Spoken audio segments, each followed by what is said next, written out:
الحمد للہ الذی زین النبیین بحبیبہ المصطفیٰ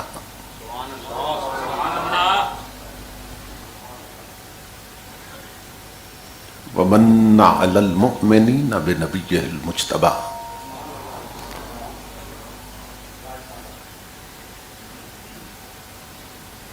الصلاۃ والسلام علی سیدنا ومولانا محمد خیر الورا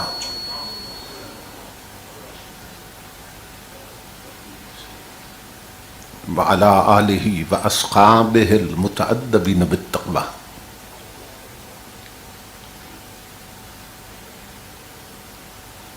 اما بعد فاعوذ باللہ السمیع العلیم من الشیطان اللعین الرجیم. بسم اللہ الرحمن الرحیم.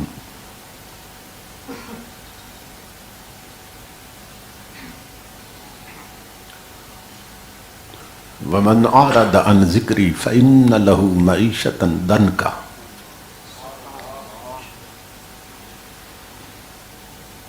فإن له معیشة ضنکا ونحشره یوم القیامة اعمی. قال رب لم حشرتنی اعمی وقد كنت بصیرا.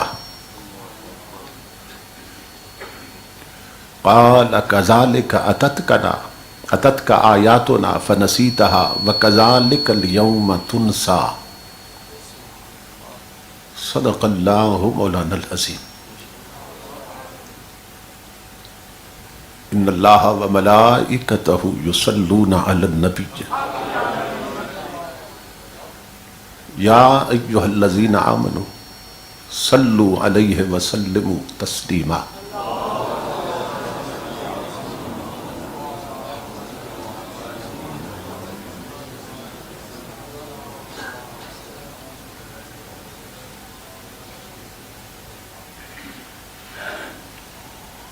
لائق صد احترام سرمایہ ملت، یادگار اسلاف، صدر مجلس حضرت قبلہ پیر سید توصیف حسین شاہ صاحب حمدانی دامت برکاتہ العالیہ، خطیب اسلام استاذ العلماء سرمایہ ملت حضرت علامہ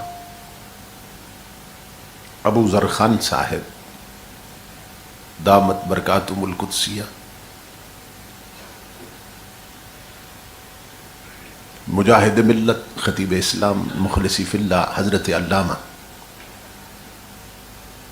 قاری سخاوت حسین صاحب مزید مجدہ، خطیب اسلام حضرت علامہ قاری عصمت اقبال صاحب، برادر محترم جناب سردار اصغر علی صاحب اور دیگر معزز مشائخ و علماء کرام اور معظم خواتین و حضرات، اللہ رب العزت کا لاکھ لاکھ شکر ہے کہ جس نے اپنی توفیق خاص سے آپ کو اور مجھے ایک ایسا دین کامل عطا کیا ہے کہ جس کا تعلق اپنے ماننے والوں کے ساتھ اس دنیا میں بھی قائم رہتا ہے، قبر میں بھی قائم رہتا ہے اور حشر میں بھی قائم رہنا ہے. اور ایصال ثواب کی یہ مجالس جو کبھی قل شریف کے عنوان سے قائم کی جاتی ہیں، کبھی چہلم اور 40واں کے عنوان سے قائم کی جاتی ہیں، کبھی برسی سالانہ یا عرس کے عنوانات سے قائم کی جاتی ہیں، اپنے گزر جانے والے کے ساتھ تعلق قائم رکھنے کا ایک ذریعہ اور وسیلہ ہے. آج کا پروگرام جیسا کہ آپ حضرات کے علم میں ہے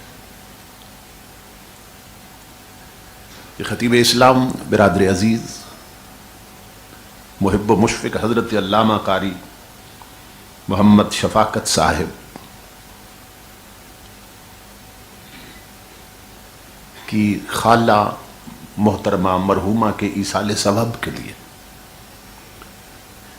انتہائی عقیدت اور محبت سے قائم کیا گیا ہے۔ اس کے انعقاد پر میں آپ تمام حضرات کی خدمت میں بالعموم اور حضرت علامہ قاری محمد شفاقت صاحب اور محترم محمد رمضان صاحب اور ان کے جملہ معاونین کی خدمت میں بالخصوص دل کی عطا گہرائیوں سے ہدیہ تبریک و تحسین پیش کرتا ہوں اور دعا کرتا ہوں کہ اللہ رب العزت ان کی اس کاوش کے نتیجہ میں محترمہ مرحومہ کو کروٹ کروٹ اپنی رضائیں اور رحمتیں عطا فرمائے اور اپنے جوار رحمت میں مقامات علیہ سے نوازے۔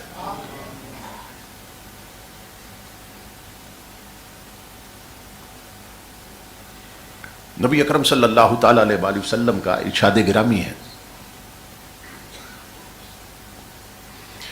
امتی امت مرحومت، کہ میری امت رحم کی گئی امت ہے، میری امت پہ اللہ رب العزت نے رحمت فرما دی ہے۔ گزر جانے والوں کو جو مرحوم کہا جاتا ہے تو یہ تصور اسی حدیث سے لیا گیا ہے کہ حضور نے پوری امت کو امت مرحومہ فرمایا،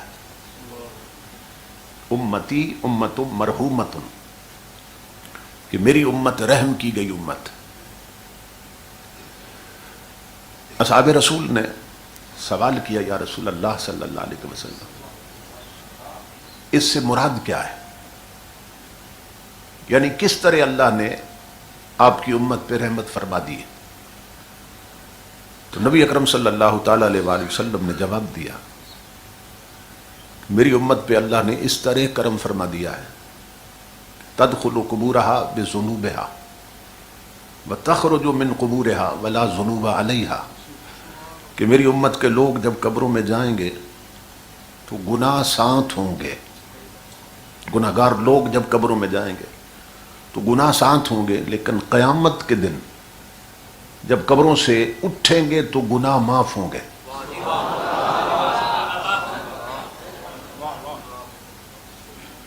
تو یہ بڑی عجیب بات تھی کہ قبروں میں جائیں گے تو گناہ ساتھ ہوں گے اور حشر کے دن قبروں سے اٹھیں گے تو گناہ معاف ہوں گے۔ تو صحابہ کرام نے حیران ہو کے پوچھا، یا رسول اللہ صلی اللہ علیہ وسلم آپ خود فرما رہے ہیں کہ قبروں میں جائیں گے تو گناہ ساتھ ہوں گے اور اٹھیں گے تو معاف ہوں گے، تو قبروں میں جانے کے بعد انہوں نے وہاں جا کے نمازیں نہیں پڑھی، روزے نہیں رکھے، صدقہ و خیرات نہیں کیا، تو پھر قبروں میں لیٹے لیٹے گناہ کیسے معاف ہو گئے؟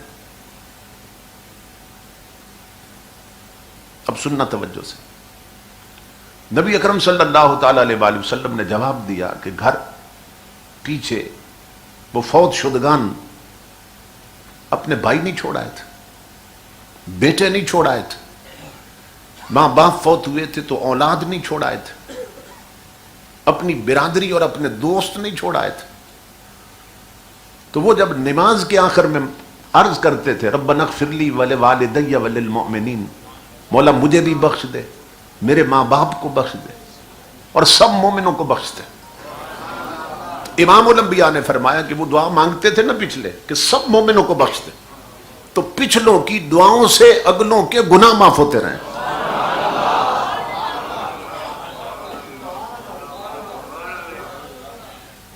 اب یہ بیکار عمل نہیں ہے، آج چونکہ اہل سنت کے جو مسلمات ہیں اور معتقدات ہیں ان کے بارے میں بھی تشکیک اور شک پیدا کیا جا رہا ہے، تو یہ ذہن میں رکھیے کہ جو گزر جاتے ہیں وہ ختم نہیں ہوتے ہیں۔ ہمارے ہاں عام کنسپٹ یہ ہے کہ موت پہ بات ختم ہو جاتی ہے، لیکن قرآن اور حدیث یہ سمجھاتی ہے کہ موت پہ بات ختم نہیں ہوتی ہے، موت سے بات شروع ہوتی ہے۔ موت مٹانے نہیں آتی، ختم نہیں کرنے آتی، صرف دنیا بدلوا دیتی۔ اس سے پہلے بھی ہم ایک دنیا بدل چکے ہیں، یعنی مرنے پر ہی دنیا نہیں بدلے، بلکہ اس سے پہلے بھی دنیا بدل چکے ہیں، اور یہ پورا پروسیس ہے۔ شروع کہاں سے ہوا؟ عالم ارواح سے، روحوں کی دنیا سے۔ وہ ہمارا نقش اول تھا جب اللہ نے ہماری روحیں پیدا کی۔ پھر اللہ رب العزت نے عالم ارواح سے ہمیں اس دنیا میں بھیجا۔ جو ابھی نہیں آئے اس دنیا میں، وہ کہاں پہ ہے؟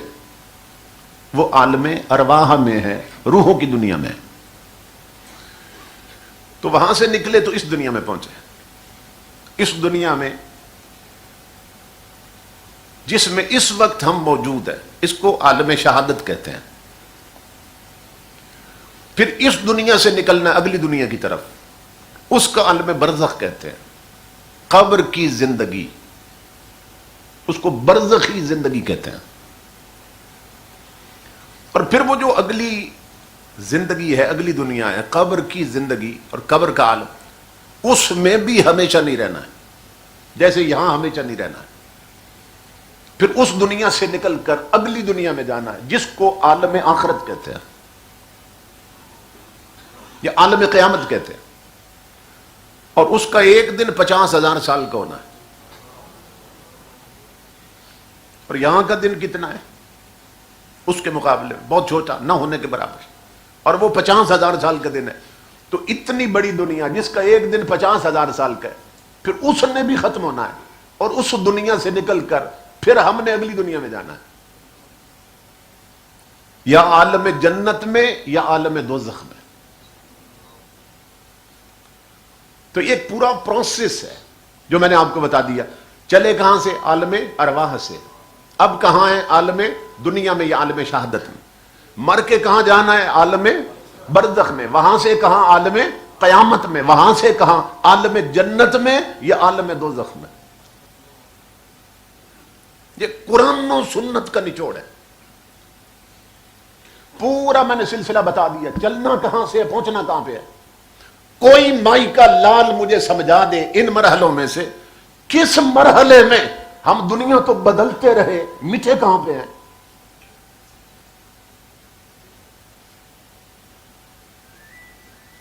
دنیا بدلتے رہے، ہم مٹے کہاں پہ ہیں؟ جو کہتے ہیں جی موت مٹانے آتی ہے اور مٹا دیتی ہے۔ موت مٹانے نہیں آتی ہے، دنیا بدلوانے آتی ہے۔ اور مرنے کے بعد جس دنیا میں جانا ہے اس کو کون سی دنیا کہتے ہیں؟ برزخی دنیا۔ برزخ کا معنی کیا ہے؟ پردہ۔ علماء بیٹھے ہیں، برزخ کا معنی کیا ہے؟ پردہ۔ قبر کی زندگی کو قرآن نے کہا پردے والی زندگی۔ قرآن اور حدیث لفظ ایسے لگا دیتے ہیں نا، ساری بات کھل کے سامنے آ جاتی۔ یہی تو فصاحت و بلاغت۔ مرنے کی زندگی، مرنے کے بعد کی زندگی برزخ کی زندگی ہے، اور برزخ کا معنی ہے پردہ۔ برزخی زندگی، پردے والی زندگی۔ تو میرا سوال یہ ہے، اگر پردے کے پیچھے کچھ نہیں ہو رہا تو پھر پردہ لگانے کی ضرورت کیا ہے؟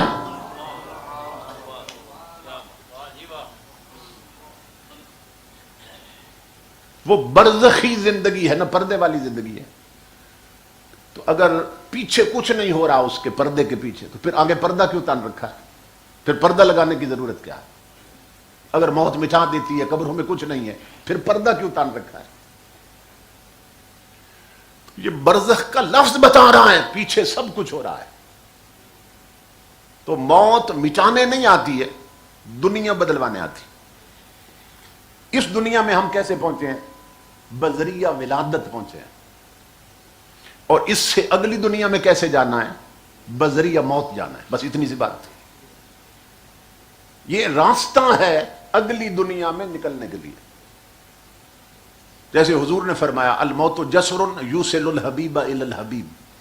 موت ایک پل ہے جو یار کو یار سے ملا دیتی۔ ہیں کیسا بلیغ لفظ استعمال کیا، جسر، موت ایک پل ہے جو یار کو یار سے ملا دیتی ہے. تو یہ بتایا جا رہا ہے کہ ہمیں جو محبوب حقیقی ہے نا وہ اس پل پہ ملے گا. یاروں نے ملنے کے لیے بھی جگہ مقرر کر رکھی ہوتی ہے نا، جہاں یار ملتے ہیں کوئی نشان کوئی نشانی کوئی جگہ مقرر کر لیتے، تو وہ جو محبوب حقیقی ہے وہ اس پل پہ ملتا ہے. حضور فرما رہے ہیں تو جس پل پہ یار مل جائے وہ موت ہے یا حیات ہے؟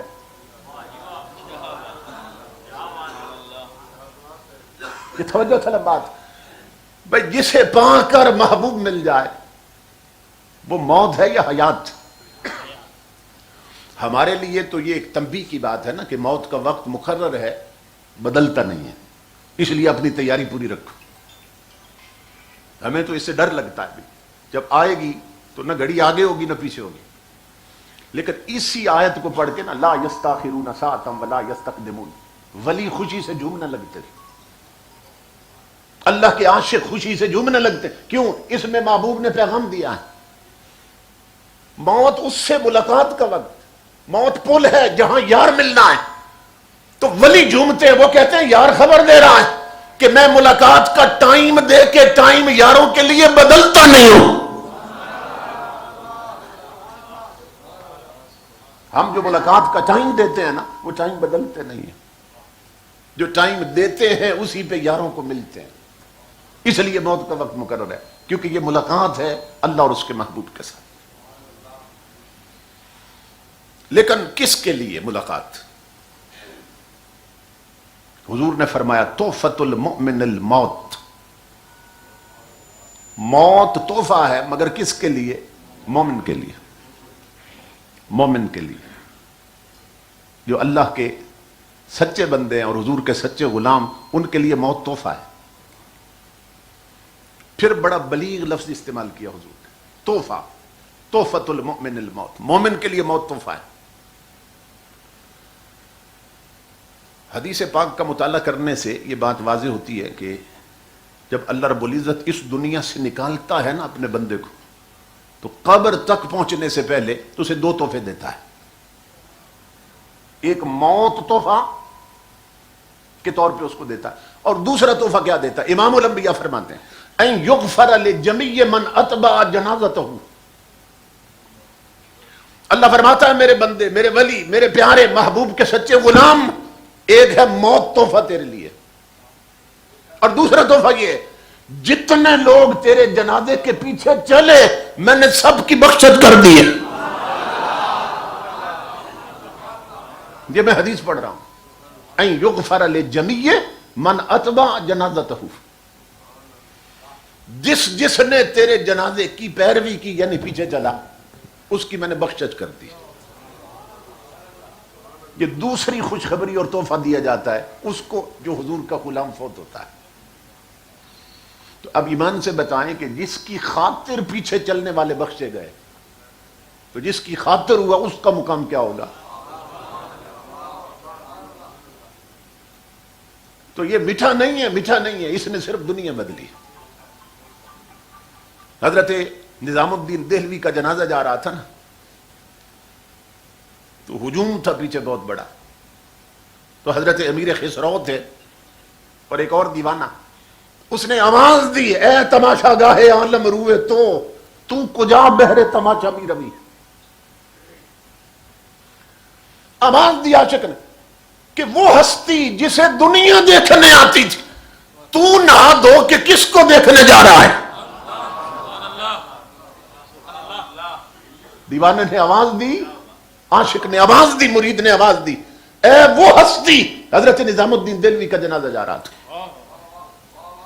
محبوب الہی کا جنازہ جا رہا تھا. تو آواز دی انہوں نے اے تماشا گاہے عالم روئے تو کجا بہرے تماشا می روی. اے وہ ہستی جسے دیکھنے دنیا آتی تھی تو کپڑے بدل کے نہ دھو کے کس کو دیکھنے جا رہا ہے؟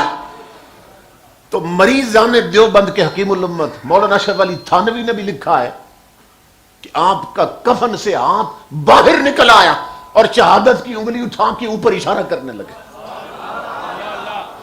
کہ تم مجھے دیکھنے آتے تھے، میں اسے دیکھنے جا رہا ہوں، تم مجھے ملنے آتے تھے، میں اسے ملنے جا رہا ہوں۔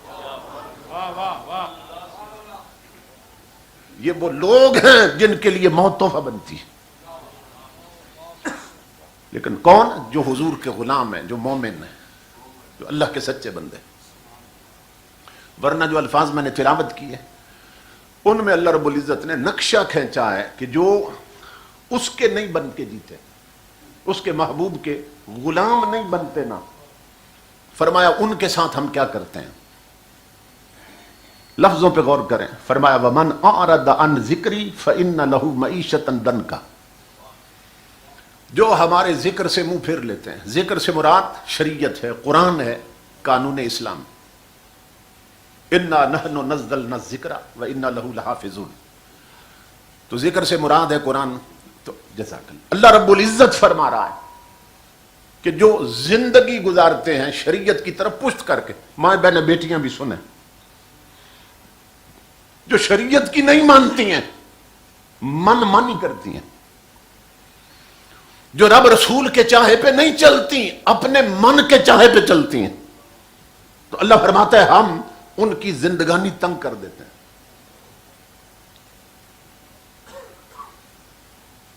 اب یہ توجہ طلب بات ہے، ایک سزا تو یہ دیتے ہیں زندگانی تنگ کر دیتے ہیں، اور دوسری سزا کیا دیں گے؟ وَنَحْشُرُهُ يَوْمَ الْقِيَامَةِ أَعْمَى، اور قیامت کے دن جب قبروں سے اٹھائیں گے تو ہم ان کی آنکھیں چھین چکے ہوں گے، انہیں نابینا کر دیں گے۔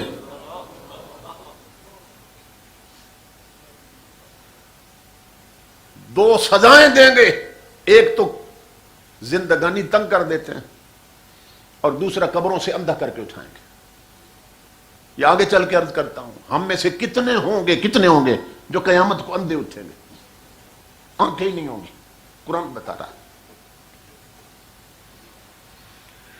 سوال یہ پیدا ہوا کہ اللہ رب العزت نے فرمایا کہ جو میرے ذکر سے منہ پھیر لیتے ہیں، شریعت کی طرف پشت کرتے ہیں، ہماری نہیں مانتے، نمازیں نہیں پڑھتے ہیں، زکوٰۃ نہیں دیتے ہیں، صاحب استطاعت ہیں تو حج نہیں کرتے ہیں، اور تاجر ہیں تو ملاوٹ کرتے ہیں، جھوٹ بولتے ہیں، ہماری نہیں مانتے، تو ہم ان کی زندگانی تنگ کر دیتے ہیں۔ اس پر سوال یہ ہوا کہ ہم تو اپنی سوسائٹی اور معاشرے میں دیکھتے ہیں کہ جنہوں نے اللہ کی شریعت کی طرف پشت کر رکھی ہے نا، بڑے بڑے بدماش اور غنڈے لوگ، وہ تو بڑی عیاشی کی زندگی گزار رہے ہیں۔ یہ دیکھتے ہیں نا بڑے بڑے حرام خور آفیسر، بڑی بڑی کوٹھیاں ہیں، مہنگی گاڑیاں ہیں، تعیش کی زندگی، عیاشی کی زندگی گزار رہے ہیں، بیگمات کو پارکوں میں لے کے پھرتے ہیں، فلمیں دیکھتے ہیں، ہر گناہ کرتے ہیں، مگر بڑی عیش میں ہے اور بڑی موج میں ہے۔ قرآن میں اللہ کہتا ہے ہم زندگی تنگ کر دیتے ہیں، تو ان کی زندگی تنگ تو نہیں نظر آ رہی، وہ تو بڑی موج میں ہے۔ تو سنو امام الانبیاء کے غلام، اصحاب رسول کہتے ہیں کہ یہاں جس زندگی کی بات ہو رہی ہے نا، وہ دنیا کی زندگی نہیں ہے۔ اللہ فرماتا ہے جب یہ بدماش اور غنڈے لوگ قبر میں آئیں گے تو ہم قبروں کی زندگی تنگ کر دیں گے، کیونکہ اس شکنجے سے بچ تو نہیں سکتے۔ تو اس سے مراد ہے برزخی زندگی، قبر کی زندگی۔ معیشتاً ضنکا سے مراد کیا ہے؟ قبر کی زندگی ہم تنگ کر دیتے۔ امام الانبیاء نے فرمایا تھا، اور یہ خطاب حضور کا اپنی امت کے غریبوں سے تھا، غریبوں کو حضور نے فرمایا۔ امام الانبیاء نے فرمایا میری امت کے غریبوں، جن کے گھر میں دین ہے، جن کے گھر میں سجدے ہیں، جن کے گھر میں شرم و حیا ہے، جن کے گھر میں تلاوت، جن کے گھر میں خدا کا ذکر ہوتا ہے، اے غریبوں لا تغبطن فاجرا بنعمتہ، کسی ایسے غنڈے بدماش امیر کو دیکھ کر جس کے گھر میں دولت ہے مگر نبی کی شریعت نہیں ہے، جس کی بیٹیاں پردہ نہیں کرتی ہیں، بال کچواں کے بے پردہ بازاروں میں پھرتی ہیں، جن کے گھروں کے مصلی ویران رہتے ہیں، جن کے گھروں میں قرآن الماریوں میں بند رہتا ہے، گھروں میں فلمیں چلتی ہیں، ڈرامے دیکھے جاتے ہیں، شادیوں پہ ڈانس کرواتے ہیں، گانے چلاتے ہیں۔ امام الانبیاء فرماتے ہیں میری امت کے غریبوں، ایسے امیروں کو دیکھ کر مت حسرت کرنا میں بھی ان جیسا بن جاؤں، اتنی بڑی کوٹھی میرے پاس بھی ہو، اتنا بینک بیلنس میرے پاس بھی ہو، اتنی قیمتی گاڑی میرے پاس بھی ہو، اتنی زمینیں جائیداد بنگلے میرے پاس بھی ہو۔ حضور فرما رہے امت کے غریبوں کو مت حسرت کرنا میں بھی اس امیر جیسا بن جاؤں۔ آگے کیا فرمایا؟ فرمایا فَإِنَّكَ لَا تَدْرِي مَا هُوَ لَاقٍ بَعْدَ مَوْتِهِ فَإِنَّ لَهُ عِندَ اللَّهِ قَاتِلًا لَا يَمُوتُ یعنی النار۔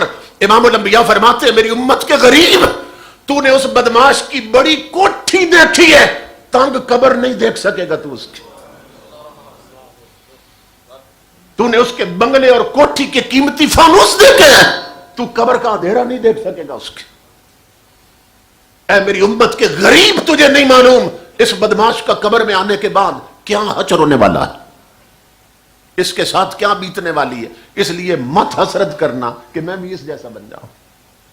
یہ تو 4 دن کی زندگی ہے، جیسے تیسے گزر جائے گی، لیکن وہ گزرنی مشکل ہو جائے گی جو قبروں کی زندگی تنگ کر دی جائے گی۔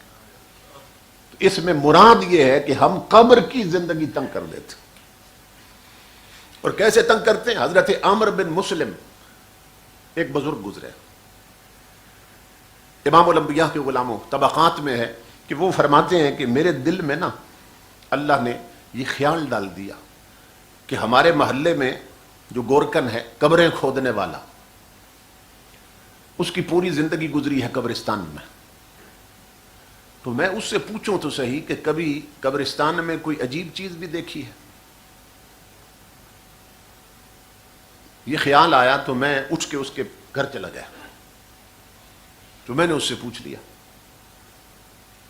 تو وہ رونے لگ گیا، کہنے لگا کہ ایک ایسی چیز دیکھی ہے، ایسا منظر دیکھا ہے کہ اسی نے میری غفلت کی پٹی بھی اتار دی تھی، پہلے میں بھی غفلت میں ڈوبا ہوا تھا۔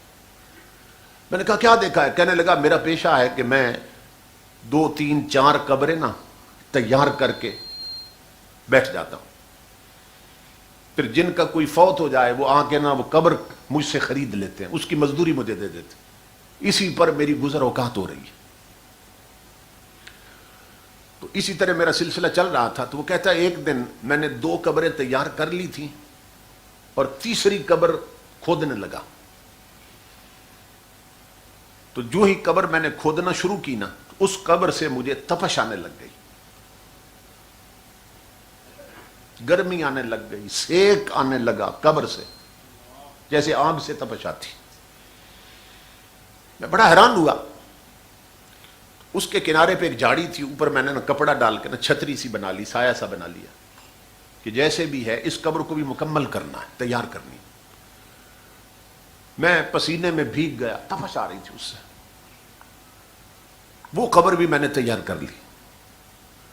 وہ کہتا ہے اب 3 قبریں تیار تھیں اور میں سامنے درخت کے سائے میں جا کے بیٹھ گیا، اب میرا گاہک کب آتا ہے، گاہک کے انتظار میں۔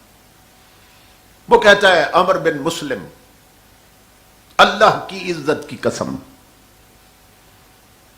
میں نے دیکھا آسمان سے 2 سوار اترے ہیں، چہروں پہ نقاب، سواریوں سے اترے، اور جو پہلی قبر کھودی تھی نہ وہاں گئے، ان میں سے ایک سرانے کی طرف، دوسرا پاؤں کی طرف کھڑو گئے۔ جو سر کی طرف تھا وہ پاؤں والے کو کہنے لگا لکھو اس قبر کے بارے میں۔ اس نے کہا کیا لکھوں؟ اس نے کہا 12 میل لمبی لکھ دو، 12 میل چوڑی لکھ دو۔ پہلی قبر کا یہ فیصلہ کیا اس نے، 12 میل لمبی 12 میل چوڑی، یہ لکھ دو۔ اس نے لکھ دی۔ میں دیکھ رہا ہوں وہ دوسری قبر پہ آ گئے۔ اس نے کہا اب لکھو اس قبر کے بارے میں۔ اس نے کہا کیا لکھوں؟ اس نے کہا چاروں طرف جہاں تک نظر جاتی ہے وہاں تک وسیع لکھ دو۔ اس نے وہ بھی لکھ دی۔ وہ پھر تیسری قبر پہ آ گئے جس سے مجھے تپش آئی تھی۔ کہتا اللہ کی عزت کی قسم میں دیکھ رہا تھا اور سن رہا تھا اور میرا رب مجھے دکھا رہا تھا۔ اس نے پھر کہا اب لکھو اس قبر کے بارے میں۔ اس نے کہا کیا لکھوں؟ اب یہ بتانا چاہتا ہوں قبروں کی زندگی تنگ کیسے کرتا ہے۔ کہتا ہے بابا میں نے دیکھا اس نے اشارہ کیا انگشت شہادت کے ساتھ اور انگوٹھے کے ساتھ. اس نے کہا شہادت کی انگلی اور یہ انگوٹھا اس کا درمیانی فاصلہ لکھ دو اس قبر کے لیے. وہ بھی لکھ دی اس میں. جس انداز سے وہ آئے تھے نا اسی انداز سے بیٹھے سواریوں پھر آسمانوں میں غائب ہو گئے. اب میں منتظر تھا درخت کے نیچے کہ دیکھتے ہیں ان قبروں میں کون کون آتے ہیں. ماں بہنوں بیٹیوں غور سے سننا, بڑے سبق کی بات ہے عورتوں کے لیے. وہ کہتا ہے کچھ وقت گزرا, ایک جنازہ آ گیا, انہوں نے پہلی قبر مجھ سے خرید لی, اس کی مزدوری مجھے تھی. لیکن میں دیکھ کر حیران ہوا کہ اس جنازے میں 4 بندے وہ تھے جنہوں نے جنازہ اٹھا رکھا تھا اور 4 یا 5 بندے ساتھ تھے جو پڑھنے آئے تھے, اور بندے ہی کوئی نہیں تھے. میں حیران ہوا, میں نے کہا یار یہ کون مر گیا کہ اتنے تھوڑے لوگ جنازہ پڑھنے آئے. تو وہ کہنے لگے یہ ہمارے محلے کا سب سے غریب بندہ مرا ہے, اور غریبوں کے جنازے کون پڑھتا ہے؟ غریبوں کے جہاں میں وقت بھی رک رک کے چلتا ہے, کبھی صبح نہیں ہوتی کبھی شام میں نہیں ہوتی. ہم نے جنازے بھی تو بھاجی بنا دیے نا, عدلے کا بدلہ دیتے ہیں. میرے مرے تھے تو یہ پڑھنے آئے تھے, اب ان کا مرا میں بھی پڑھا ہوں. خدا کے لیے جنازے کون پڑھتا ہے؟ تو انہوں نے بتایا یہ ہمارے محلے کا سب سے غریب آدمی تھا, اس لیے کسی نے اہمیت نہیں دی اسے, جنازہ پڑھنے کو نہیں آیا, اور اتنا غریب تھا ہم نے کفن دفن کے لیے چندہ کیا آپس میں, اسی چندے سے تجھے مزدوری دی ہے. وہ کہتا ہے جب وہ یہ بات کر چکے میں نے ان سے پوچھا, میں نے کہا مجھے بتاؤ غریب تو تھا, اس کا کردار کیسا تھا؟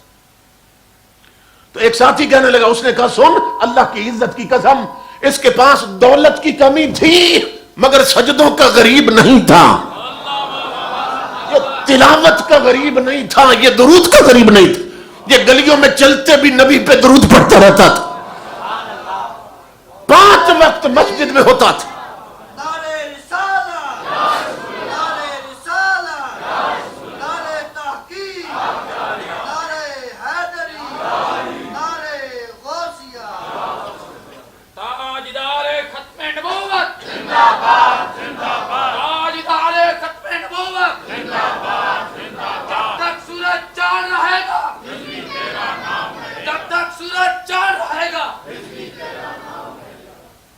دولت کا غریب تھا مگر سجدوں کا غریب نہیں تھا, کلمے کا غریب نہیں تھا. وہ کہتا ہے میں نے اس کے نا وہ مزدوری واپس کر دی, کیونکہ میں اس کا مقام تو جان ہی چکا تھا, جیسے 12 میل لمبی مل رہی ہے 12 میل چوڑی مل رہی ہے. میں نے مزدوری واپس کر دی, وہ دفن کر کے چلے گئے. میں پھر درخت کے نیچے اب منتظر تھا اب کون آتا ہے. کہتا ہے کچھ وقت گزرا پھر ایک جنازہ گیا, انہوں نے دوسری قبر مجھ سے خریدی. لیکن میں پہلے سے بڑھ کر حیران ہوا, کیوں؟ اس لیے کہ اس جنازے میں صرف وہ 4 بندے تھے جنہوں نے جنازہ اٹھایا ہوا تھا, 5واں بندے کوئی نہیں تھا. کہتا ہے میں حیران ہوا, میں نے کہا یار یہ کون مر گیا؟ وہ اتنے تھوڑے بندے آئے ہیں جنازہ پڑھنے. تو وہ کہنے لگے یہ ہم بھی نہیں جانتے یہ کون ہے, یہ سفر میں تھا, کوئی مسافر پردیسی مرا ہے, مسلمان سمجھ کے ہم نے چندہ کر کے کفن دفن کا کیا, یہ ہم نہیں جانتے یہ کون ہے. وہ بابا کہتا ہے میری چیخ نکل گئی, میں نے کہا تم تو نہیں جانتے ہو کون ہے, مگر میں جانتا ہوں یہ کون ہے. یہ کوئی محمد عربی کا سچا غلام آیا ہے, یہ کوئی رب کا ولی آیا ہے جسے حد نظر تک وسیع مل رہی ہے.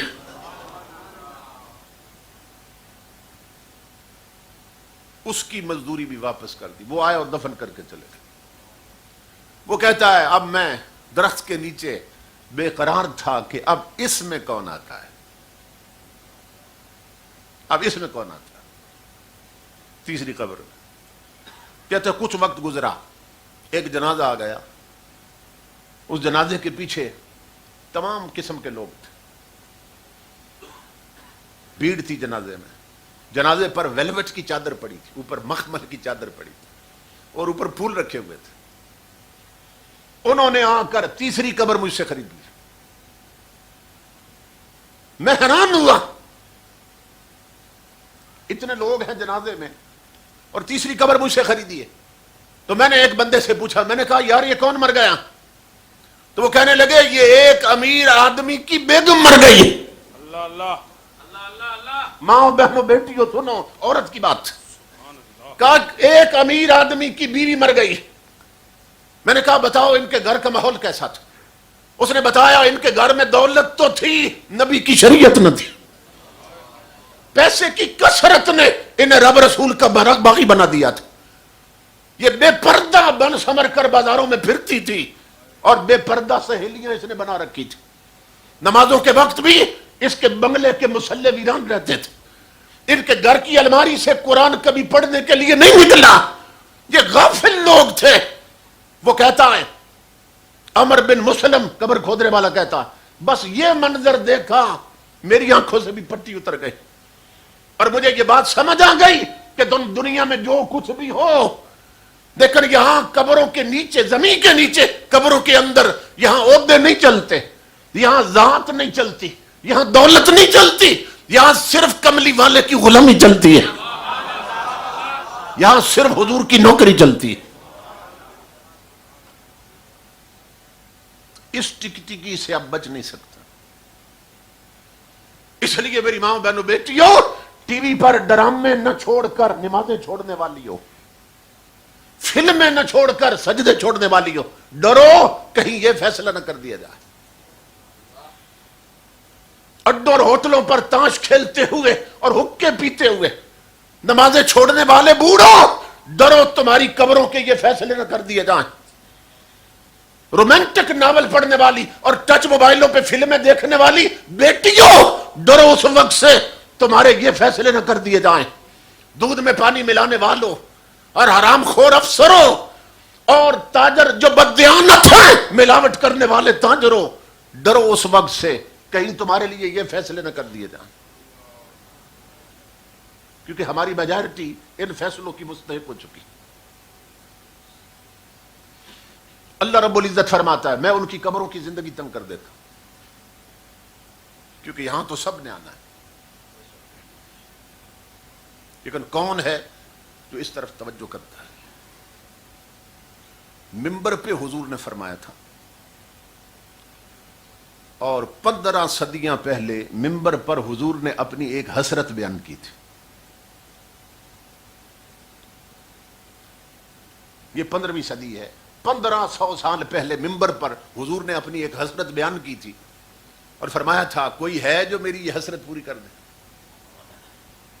اور میری ماں بہنوں بیٹیوں اور جوانوں اور بزرگوں, آج بھی ہم اگر چاہیں نا اپنے نبی کی وہ حسرت پوری کر سکتے ہیں.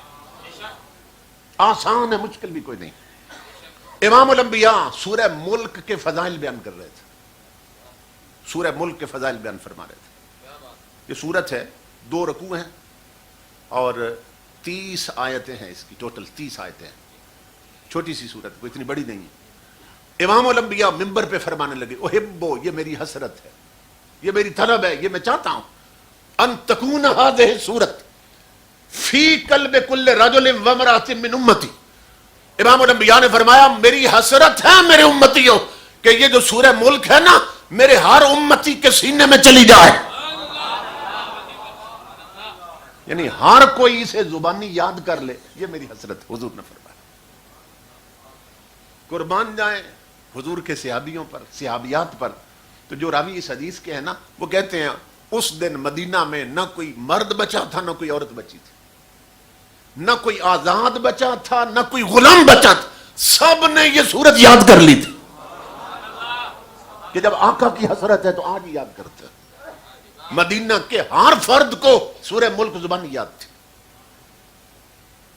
وہ اس طرح حسرتیں پوری کرتے تھے.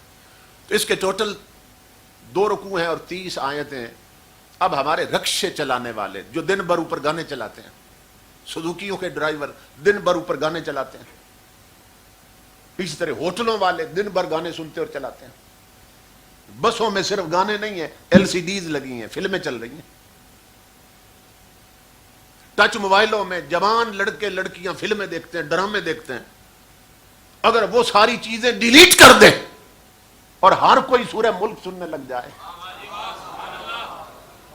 تو جتنا بھی ڈل ہو نہ کند ذہن ہو بندہ، صبح سے شام تک اگر ایک آیت سنتا رہے نا تو شام تک وہ آیت اسے یاد ہو جاتی. اور 30 آیتیں ہیں، مہینے میں 30 دن ہوتے ہیں، 30 دنوں میں یہ پوری سورت یاد ہو جائے گی. روزانہ صرف ایک آیت سننی ہے صبح سے شام تک.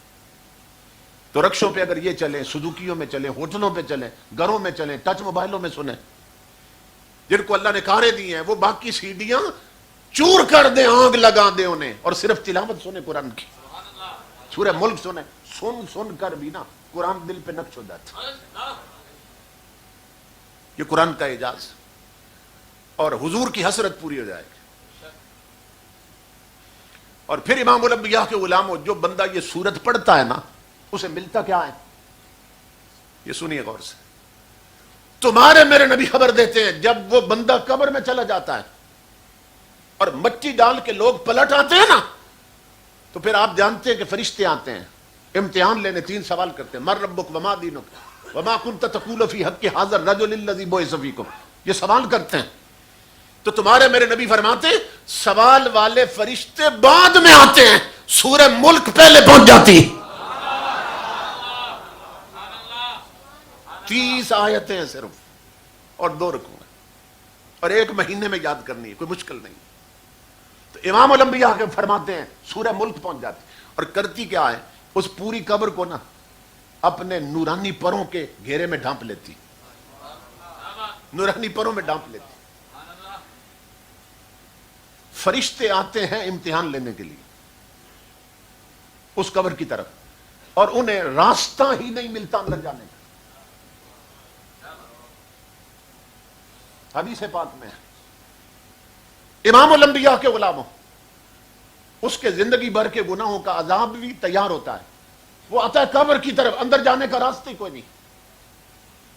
سورہ ملک نے پوری قبر کو ڈھانپ لیا، اپنے پروں سے چھپا لیا اپنے پروں کے اندر. فرشتے عرض کرتے ہیں عذاب، مولا تیرا حکم تھا جاؤ امتحان لو، مگر اندر کوئی شے جانے نہیں دیتی. طاقت دیکھو سورہ ملک. فرشتے کہتے ہیں مولا کوئی شے ہمیں روک رہے، اندر نہیں جانے دیتے. اب اللہ آواز دیتا ہے میرے بھیجے ہوئوں کو کس نے روکا ہے؟ یہ تمہارے میرے نبی خبر دے رہے ہیں. سورہ ملک بولتی ہے مولا میں نے روکا ہے، مولا میں نے روکا ہے. اللہ فرماتا ہے کیوں روکا ہے؟ سورہ ملک. اب حدیث کے لفظ ہے تو جا دے لو، ان کا ترجمہ ہے سورہ ملک قبر والے کی طرف سے رب سے جھگڑا شروع کر دیتی ہے، اللہ سے جھگڑنے لگ جاتی اور کہتی ہے مولا میرا سوال یہ ہے جب یہ مجھے پڑھتا تھا تو اس کی طرف فرشتے آئے کیوں ہیں؟ اس کی طرف عذاب آیا کیوں ہے؟ یہ روزانہ مجھے پڑھ کے سوتا تھا زندگی میں. کیوں آئے فرشتے، کیوں آیا عذاب؟ جھگڑا کرتی ہے. اور اللہ کو کیا کہتی ہے؟ امام الانبیاء کے غلاموں، سورہ ملک کہتی ہے، حضور فرماتے ہیں سورہ ملک کہتی ہے مولا یا اعلان کر میں تیرا کلام نہیں ہوں، یا مجھے اپنے قرآن سے مٹا، یا پھر میری مان اور اس کی بخشت کر. اب سننا غور سے، پوری حدیث سناتا ہوں آپ کو. اللہ رب العزت آواز دیتا ہے اے سورہ ملک قد شفاعتوں کے فی ہے. اللہ فرماتا ہے خوش ہو جا، میں نے تیری مان لی، میں نے اس کی بخشت کر دی. امتحان والے فرشتے بھی واپس چلے گئے، قبر میں داخل ہی نہیں ہونے دی اس نے. سب عذاب لوٹ گئے، اس کی بخشت ہو گئی. امام الانبیاء فرماتے ہیں پھر کیا ہوتا ہے؟ پھر یہی سورہ ملک جس نے پروں میں پوری قبر لی تھی نا، اب یہ ایک جنت کی حور کی شکل میں بدل جاتی، جنتی حور کی شکل میں بدل جاتی اور قبر کے اندر چلی جاتی ہے. فَوَضَعَ فَاهَا عَلَى فِيهِ، حدیث کے لفظ ہے اپنا منہ رکھ دیتی ہے اس قبر والے کے منہ پر، اپنا منہ قبر والے کے ہونٹوں پہ رکھ دیتی، اپنے ہونٹ اس کے ہونٹوں پہ رکھ دیتی.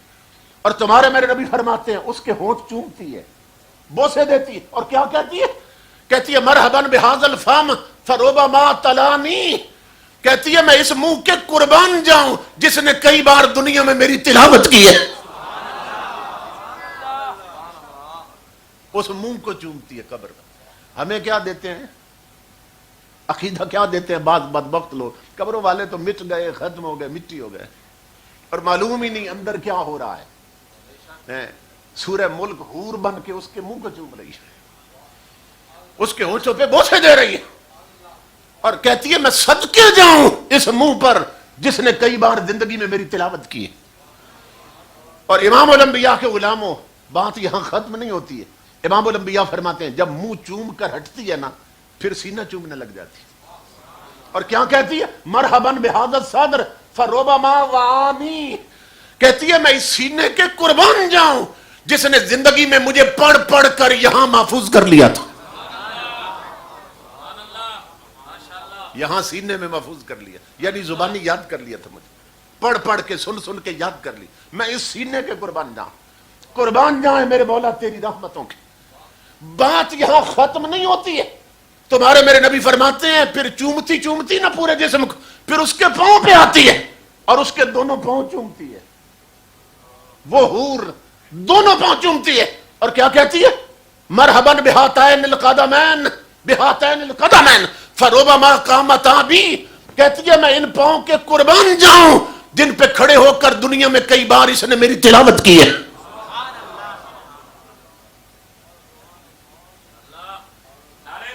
تصور کریں،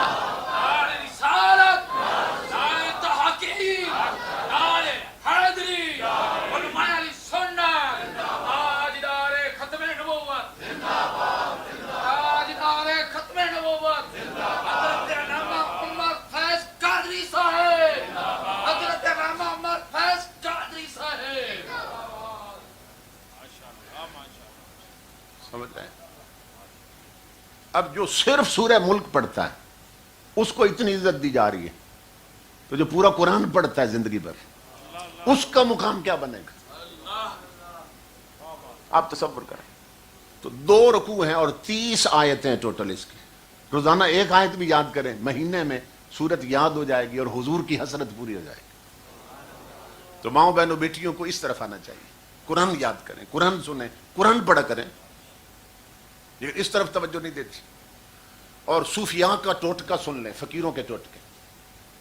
اولیاء اللہ فرماتے ہیں کہ مہینے میں 30 دن ہوتے ہیں، جس دن پہلی رات کا چاند نکلے نا، جس کو سورہ ملک یاد ہو یا دیکھ کر پڑھ سکتا ہو یا پڑھ سکتی عورت، وہ چاند کو دیکھنے کے بعد صرف ایک بار سورہ ملک پڑھ لے، پہلی رات کا چاند دیکھنے کے بعد. اگر زبانی یاد ہو تو سامنے چاند کے کھڑے ہو کے نا دیکھتے دیکھتے پڑھ لے. اولیاء کرام فرماتے ہیں اللہ کی عزت کی قسم مہینے میں 30 دن ہے اور اس کی 30 آیتیں ہیں، اس کی ہر آیت ہر دن کی محافظ بن جاتی ہے. اور اس مہینے میں اس حد تک صوفیاء نے لکھا اور فقیروں نے کہ اس مہینے میں اگر آسمان بھی زمین پہ گر جائے نا، اس بندے کا بال بھی ٹیڑھا نہیں ہوگا جس نے یہ عمل کر رکھا ہوگا.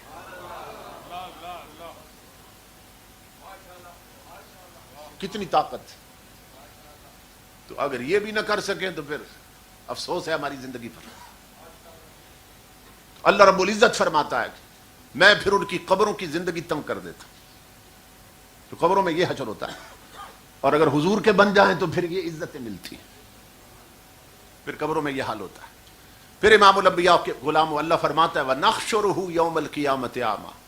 پھر ایسے لوگ جو شریعت کی طرف پشت کر کے زندگی گزارتے ہیں، پھر قیامت کے دن جب قبروں سے اٹھائیں گے نا تو ہم ان کی آنکھیں چھین چکے ہوں گے، انہیں نابینا کر دیں گے.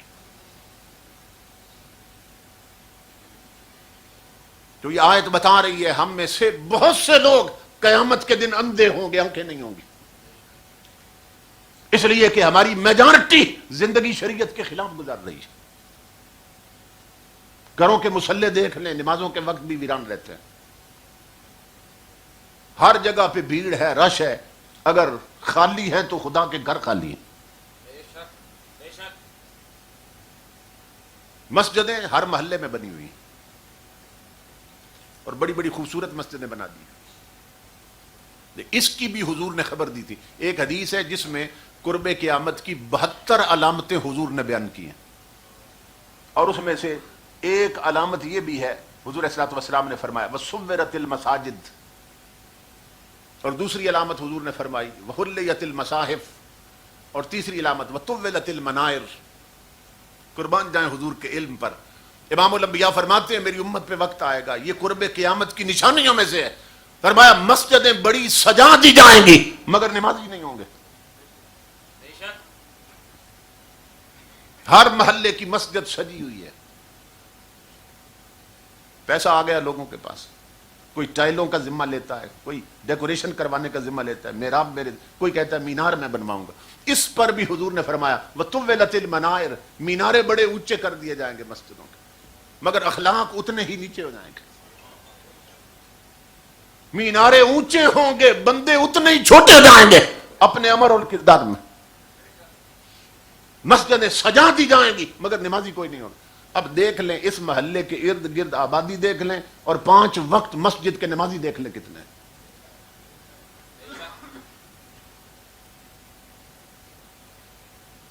اور امام الانبیاء فرماتے ہیں نماز کے وقت بھی جو مسجدیں ویران رہتی ہیں، محلے کے لوگ نہیں آتے، مسجد بددعا کرتی اللہ کی بارگاہ میں کہ مولا ان محلے والوں نے جس طرح مجھے ویران رکھا ہے نا، تو ان کی نسلوں کو بھی اجاڑ دے، حدیث پاک۔ اور جس محلے کی مسجد آباد ہے سجدوں سے، آقا فرماتے ہیں مسجد بھی دعا دیتی ہے انہیں، اور مسجد کہتی ہے مولا اس محلے والوں نے مجھے جیسے آباد رکھا ہے نا، قیامت تک ان کی نسلوں کو بھی آباد رکھنا۔ اس لیے ٹی وی پر ڈرامے دیکھتے ہوئے نمازیں چھوڑنے والوں مسجدوں کی بددعائیں مت لو، ورنہ نسلیں اجڑ جاتی ہیں۔ تو امام الانبیاء نے فرمایا وَحُلِّيَتِ الْمَصَاحِفِ، اور ہر گھر میں قرآن بڑا سجا سنورا پڑا ہوگا، سجاوٹ والا قرآن، اوپر غلاف دیکھو بڑے قیمتی ویلوٹ کے غلاف، چمکیلے بھڑکیلے کپڑوں والے غلاف، ہر گھر میں قرآن سجا سنورا پڑا ہے مگر پڑھنے والا کوئی نہیں۔ کتنے لوگ ہیں، کتنی مائیں بہنیں بیٹیاں ہیں جو روزانہ اٹھ کے قرآن کی تلاوت کرتے ہیں۔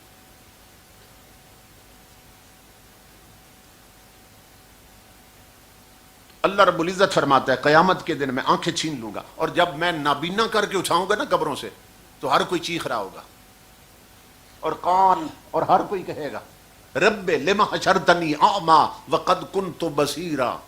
قرآن میں اللہ نقشہ کھینچ رہا ہے، ہر کوئی چیخ کر کے گا مولا دنیا میں تو بڑی آنکھوں والا تھا، موٹی موٹی آنکھیں تھی، میری نظر بڑی تیز تھی، یہ میں نابینا کیسے ہو گیا، آج آنکھیں کہاں گئی میری؟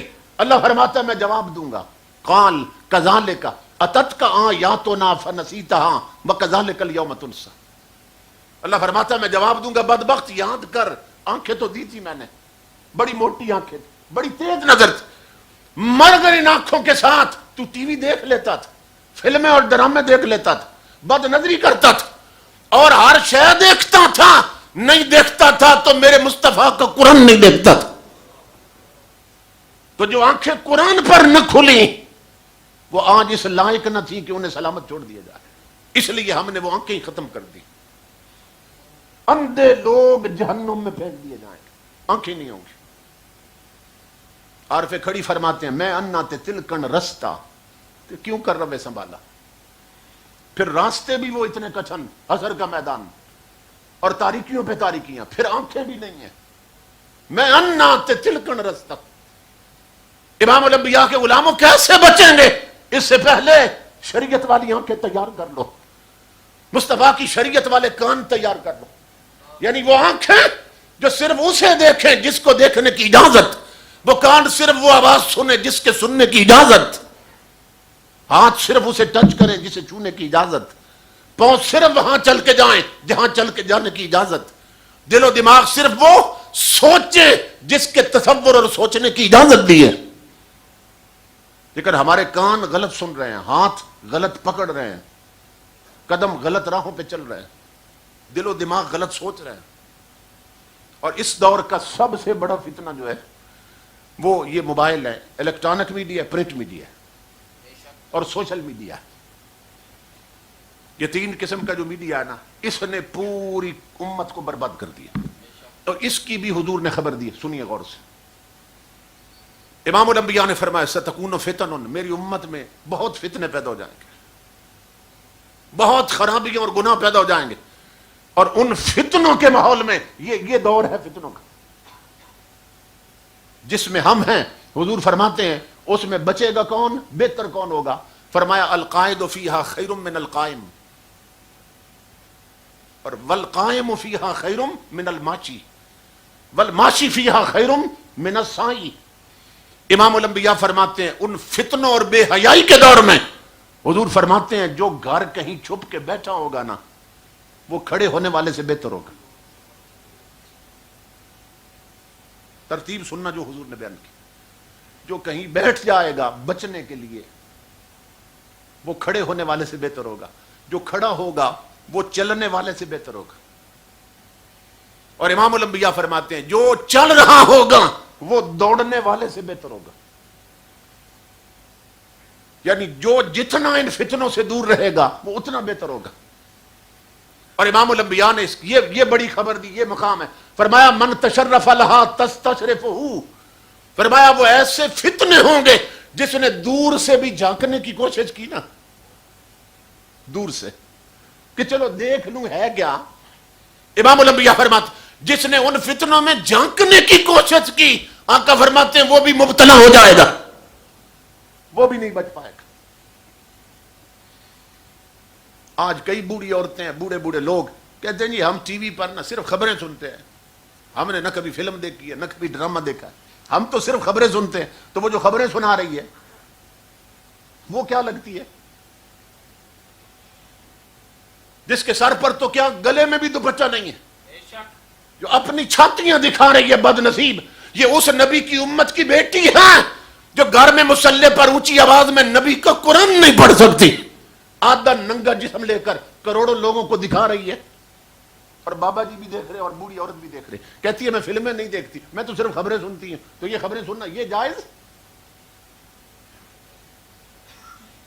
اور پھر خبریں نہیں رہی، اس میں فلموں کی خبریں بھی ہیں، ان کے کلپ دکھاتے ہیں، اس میں بیڈمنٹن کھیلنے والیاں ہماری جو بچیاں ہیں بعض جو باہر ملکوں میں کھیلتی ہیں، آدھے ننگے جسم دکھاتے ہیں ان کے، اور وہ سارے دیکھ رہے ہیں اور کہتے ہیں میں تو فلم نہیں دیکھتا ہوں، ڈرامہ نہیں دیکھتا ہوں، میں تو صرف خبریں سنتا ہوں۔ تمہارے میرے نبی نے خبر دی 15 صدیاں پہلے، من تشرف لہا، جس نے جھانکنے کی بھی کوشش کی نا، ایسے فتنے ہوں گے میری امت پر مسلط ہو جائیں گے کہ وہ اس میں مبتلا ہو جائے گا اور ملوث ہو جائے گا۔ تو بچے گا وہی، حضور نے ایک حدیث میں فرمایا کہ بچے گا وہی جو بکریاں لے کر نا کسی پہاڑ کی چوٹی پہ چلا جائے گا، آبادیوں سے نکل جائے گا، انہی بکریوں کے دودھ سے پیاس بجھائے گا، انہی سے بھوک مٹائے گا۔ مطلب یہ ہے بچے گا وہی کہ جس نے یہ راستہ ہی چھوڑ دیا ہوگا، وہ بچے گا، ورنہ کوئی نہیں بچ سکتا۔ یا تو اپنے ایمان کو اتنا مضبوط کرو۔ آج ٹچ موبائلوں پہ کیا ہوا ہے؟ ٹچ موبائلوں پہ جہاں علماء کے خطاب آئے ہیں نا، وہاں ان خطابات کے درمیان میں گندی تصویریں بھر دی گئی ہیں، گندے کلپ چڑھا دیے، اوپر خطاب ہے نیچے گندی فلم کا انہوں نے اشتہار دے دیا۔ تو جوان لوگ دیکھنے والے تنہائی میں بیٹھے ہیں، دیکھ رہے ہیں، اچھا یار یہ بھی چیک کروں یہ کیا ہے، تقریر تو سن لی ہے یہ کیا ہے۔ تو امام الانبیاء فرماتے ہیں جس نے جھانکنے کی کوشش کی وہ بھی مبتلا ہو جائے گا۔ اور جو ٹچ موبائل رکھتے ہیں ان کا بڑا بہانہ یہ اس میں بڑی انفارمیشن ہے جی۔ اچھا جنہوں نے ٹچ نہیں رکھے ہوئے پاگل ہو گئے ہیں، جن کے سادہ موبائل ہیں کیا وہ پاگل ہو گئے ہیں؟ کیا انہیں نیند نہیں آتی؟ کہتے ٹچ موبائل ہے اس میں بڑی معلومات، اچھا جتنی معلومات لی تو نے کیا تیر مار لیا، کیا ترقی کر لی، سوائے اس کے کہ کئی بار آنکھوں کے زنا میں مبتلا ہوا ہے، کانوں کی بدکاری میں مبتلا ہوا ہے۔ کہتے ہیں اس میں بڑی خبریں ہیں جی، بڑی معلومات۔ دوسروں کی معلومات چھوڑ، اپنی خبر لے، تیرے ساتھ کیا بیتنے والی ہے، کیا ہونے والا ہے تیرے ساتھ۔ تو یہ موجودہ دور کے فتنے ہیں۔ امام الانبیاء نے اس کی خبر دی، سیاتی زمان لا امتی، میری امت میں وقت آنے والا ہے، لا یبال المرء امتی میرا ہوگا مگر پرواہ ہی نہیں ہوگی. ما اخذ منہ امن الحلال ام من الحرام. امتی میرا ہوگا پرواہ ہی نہیں ہوگی حلال کر رہا ہے کہ حرام کر رہا ہے. آج اتنی حرام چیزیں ہماری زندگی میں داخل ہو چکی ہیں، یعنی بہو بیٹیوں کا لباس تک جو ہے نا وہ حرام. شریعت جس لباس کو حرام کہتی ہے وہ ہماری بہو بیٹیوں نے کپڑے پہنے ہوئے.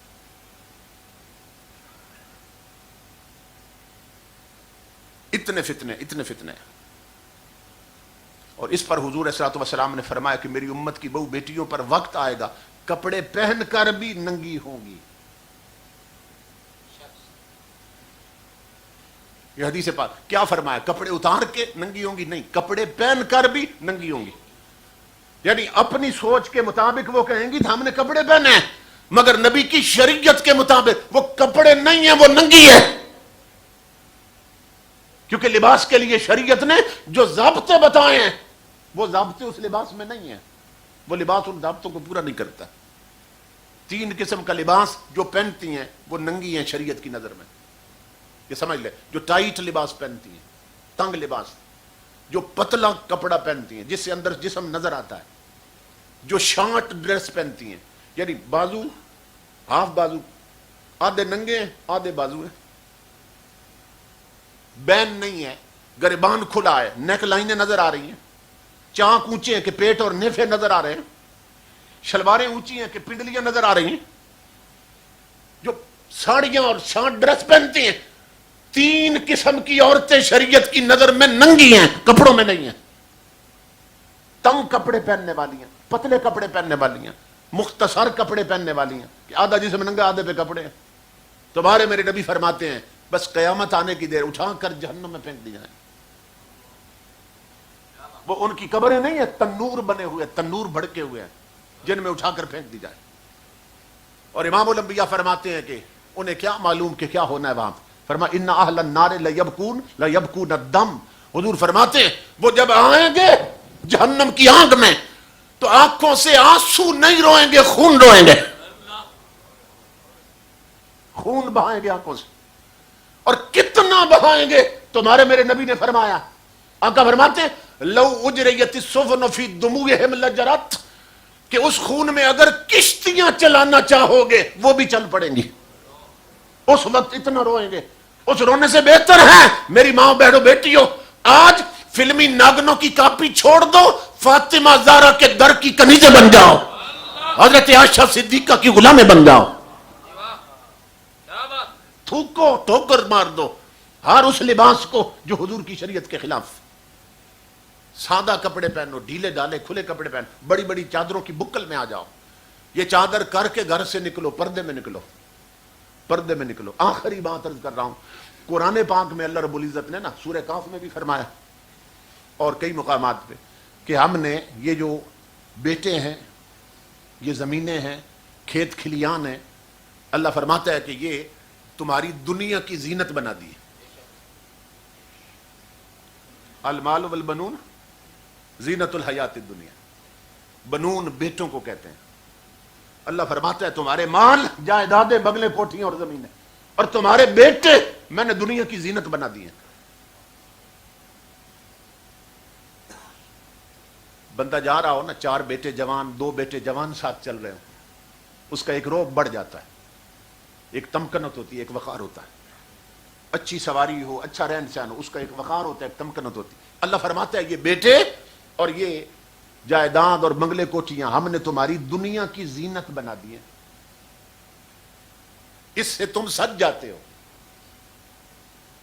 لیکن کسی مقام پر پورے قرآن میں اللہ نے یہ نہیں فرمایا کہ بیٹیاں بھی تمہاری زینت بنا دی ہیں. یہ توجہ طلب بات. بیٹے بھی اولاد ہے، بیٹی بھی اولاد، مگر قرآن میں اللہ نے فرمایا بیٹے زینت ہے دنیا کی. کسی مقام پر نہیں فرمایا بیٹیاں بھی تمہاری زینت بنا دی ہیں. کیوں نہیں فرمایا؟ اس لیے نہیں فرمایا کہ زینت وہ ہوتی ہے جسے دنیا دیکھتی ہے. بنگلے کوٹھیاں دنیا دیکھتی ہے اس لیے زینت، بیٹے ساتھ چلتے ہیں دنیا دیکھتی ہے اس لیے زینت ہے. بیٹیوں کو زینت نہیں فرمایا. کیوں؟ فرمایا بیٹیاں دکھانے کی شے نہیں, چھپانے کی شے. بیٹیاں دکھائی نہیں جاتی, چھپائی جاتی ہیں. اور آج صورتحال یہ ہے کہ دیکھ لے ہماری شادیوں پر جو کچھ ہو رہا ہے, ہر گھر کی بہو بیٹیاں بن سمر کر ایسے لگتا ہے کہ یہ کوئی فلموں میں کام کرنے والی پہنچی ہوئی ہیں. لباس کی کوئی شرعی قید نہیں رہی, کوئی ضابطہ اخلاق نہیں رہا لباس کے لیے. میں ایک شادی پہ گیا دیہات میں, بارات اسلام آباد سے آئی تھی. بڑی کوچ سے جب عورتیں اتری تو اتنی جھنکار تھی نا جھانجروں کی, تو میں حیران ہوا. میں نے ان سے پوچھا, میں نے کہا یہ اتنی ناچنے والی ہیں یہ ساتھ کہ پاؤں میں گھنگرو باندھ رکھے؟ انہوں نے کہا یہ ناچنے والی نہیں ہیں, یہ شریفوں کی بیٹیاں ہیں. یہ اسلام آباد کا کلچر ہے کہ اب گھنگرو باندھتی ہیں اپنے پاؤں میں. تصور کریں آپ.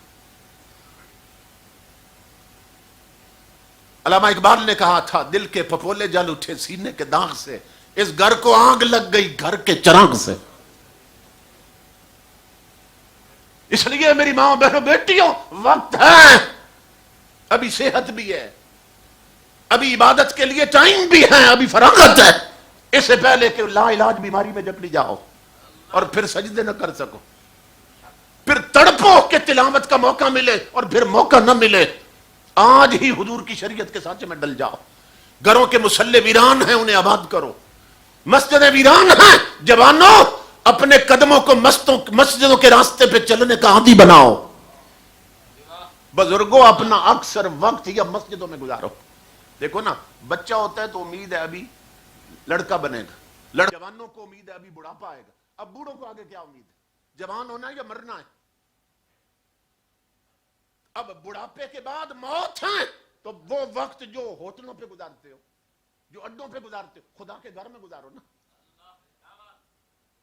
کہ موت کا بلاوا آئے تو تم خدا کی چوکھٹ پہ پاؤ, وہاں موجود ہو. اس سے بہتر موت کون سی ہوگی؟ تو میں شکر گزار ہوں حضرت علامہ سخاوت صاحب کا اور دوسرے بھائیوں کا, میزبانوں کا, کہ جنہوں نے اس موقع پہ یاد کیا اور اتنے کثیر تعداد میں علماء تشریف لائے. اور امام الانبیاء کے غلاموں, وہ آخری پیغام جو دینا چاہتا ہوں وہ یہ ہے کہ دیکھ لو ایک بندہ اللہ نے ہمیں اسی دنیا میں دکھایا کہ جو معذور تھا, ٹانگوں سے ویل چیئر پہ بیٹھنے والا تھا, مگر اپنے نبی سے وفا کیا اس نے. مارے کھائیں در رسول نہیں چھوڑا, گھسیٹا گیا مگر یار کا در نہیں چھوڑا اس نے. اس کے کارکن شہید ہوئے مگر در رسول نہیں چھوڑا اس نے. امام الانبیاء کے غلاموں, دنیا نے دیکھا ہے, ہم غور نہیں کرتے ہیں. ہمارے ہاں میں نے ڈاکٹروں کی لاشیں دیکھی ہیں, میتیں, ڈاکٹر ہیں, لیکن کچھ وقت کے بعد نا ناک سے خون شروع ہو جاتا ہے. ہسپتالوں سے جتنی میتیں آتی ہیں سب کی ناک میں روئی ڈالی ہوتی ہے, کیونکہ ناک سے پیپ بہنے لگتی ہے اور خون آنے لگ جاتا ہے. اور کچھ وقت کے بعد میت اکڑ جاتی ہے, لکڑی کی طرح ہو جاتی ہے. اسی طرح سر سے کپڑا گزار کر نا منہ باندھ دیا جاتا ہے. اگر منہ نہ باندھا جائے میتوں کے منہ کھل جاتے اور ٹیڑے ٹیڑے ہو جاتے, یہاں سے گندی رطوبت بہنے لگ جاتی. غسل کے بعد بھی میتوں کے جسم سے غلاظت نکلتی. ڈاکٹروں کی دیکھیے, انجینئر دیکھیں, بڑے بڑے امیر لوگ دیکھیں, اللہ کی عزت کی قسم یہ حال ہوتا ہے. لیکن وہ محمد عربی کا غلام جو مرا حضور کے لیے, جیا حضور کے لیے, 3 دن تک اس کی میت بھی پڑی رہی ہے. نہ راک میں روئی ڈالی گئی تھی, نہ منہ باندھا گیا تھا, نہ رنگت بدلی ہے, نہ میت اکڑی ہے.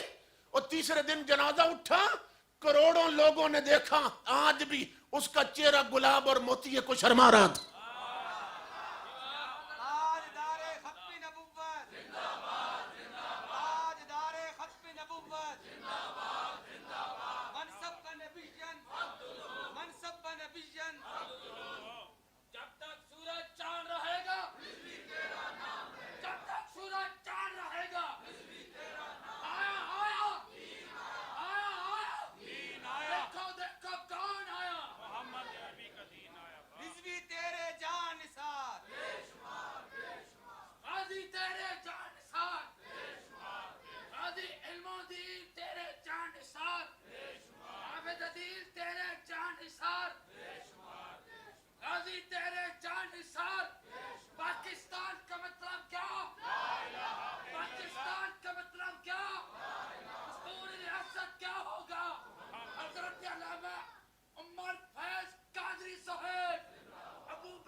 پیغام تھا لوگوں دیکھو اس دیوانے کے چہرے کو دیکھو جس کی خیرات مدینے سے آتی جس کے رابطے چہرے مدینہ سے جڑے ہیں اس کا چہرہ دیکھو تمہیں معلوم ہو جائے گا نور آنکھوں میں تو چہروں پہ اجالے ہوں گے مصطفیٰ والوں کے انداز نرالے ہوں گے تو تم بھی اسی قافلے میں شامل ہو جاؤ اسی قافلے میں شامل ہو جاؤ اللہ رب العزت ان علماء کا سایہ تا دیر ہمارے سروں پہ قائم رکھے جن میں سے بہت سے علماء جو ہیں وہ حضور کی عزت پر تحفظ کے لیے جیلیں بھگت کے آئے ہوئے ہیں تو اللہ رب العزت یہ جو قافلہ سالار ہیں اہل سنت کے انہیں سلامت رکھے اور ہم سب کو ان کی پیروی کی توفیق عطا فرمائے اور جس مرحومہ بہن کے لیے بزرگ خاتون کے لیے اس پروگرام کا اہتمام کیا گیا اللہ رب العزت انہیں حضرت صلی اللہ علیہ وسلم کی بنات پاک اور ازواج پاک کی صحبت و سنگت معیت اور دیدار عطا فرمائے وما علینا الا البلاغ